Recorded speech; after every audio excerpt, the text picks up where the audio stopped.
Now, the Prime Minister went into these talks hosing down any expectations. We enter this discussion with goodwill.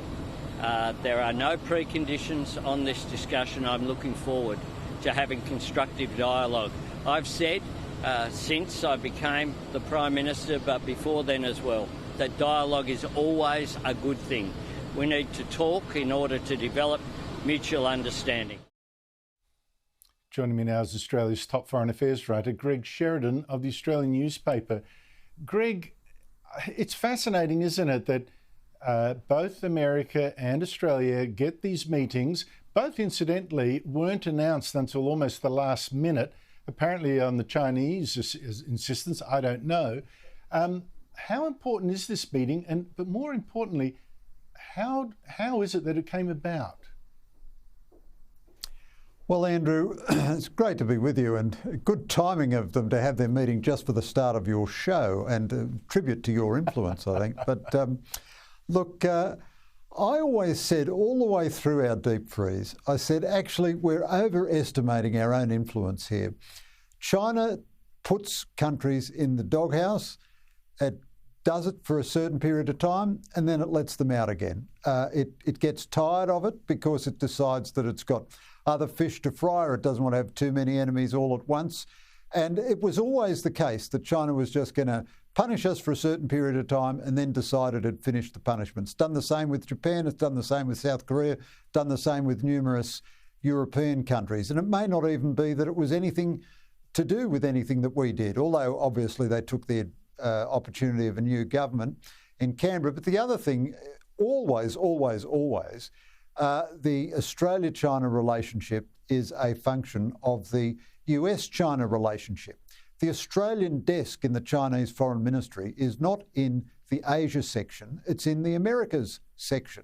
The Chinese, better than, the Greens or the Teals in Australia, they understand that Australia is an ally of the United States. And now the Chinese want various things from the United States. They want a few things from us at the moment.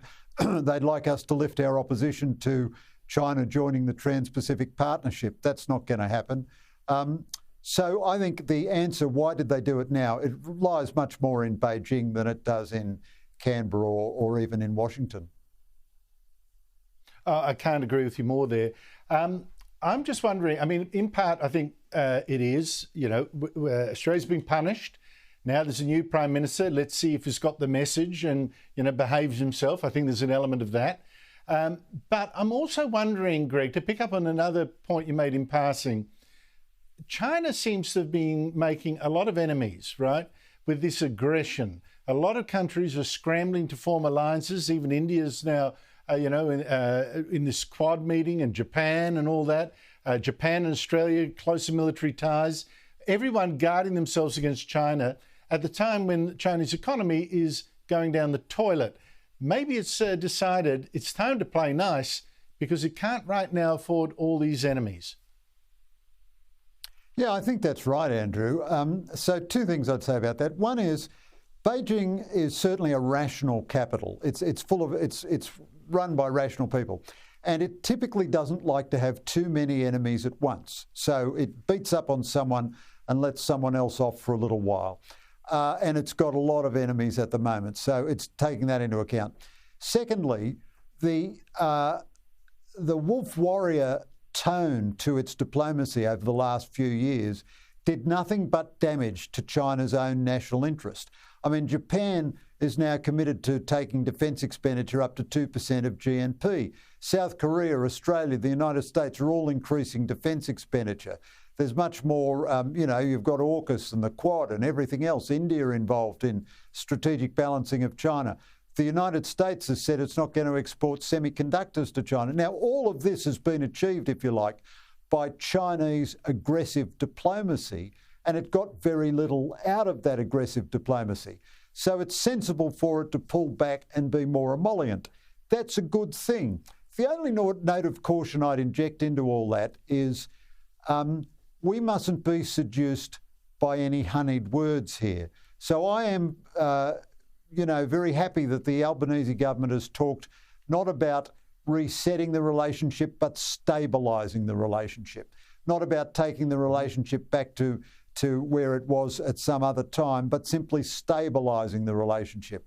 That's very sensible. But even if the Chinese are playing nice, all the underlying strategic disagreements still exist. They've still got the biggest peacetime military build-up in global history. They've still got 2 of our citizens arrested. They've still illegally occupy islands in the South China Sea. They still engage in massive daily cyber attacks and attempt to steal our intellectual property and so on and so on. And it'd take the whole hour of your program to list all the things that they do. None of that's going to change. So it's good to get a calmer tone, but democratic leaders can easily be taken, for a ride. I mean, I love Tony Abbott, as you know. I think the world of him. But when Xi Jinping was in Australia, Tony Abbott said Xi had committed to making China a democracy. So it was reasonable for Abbott to take Xi at his word. But, Xi was having a lend of us when he said that. No. But I think the experience of the last few years means we're all going to be a bit sceptical of Chinese kind words now.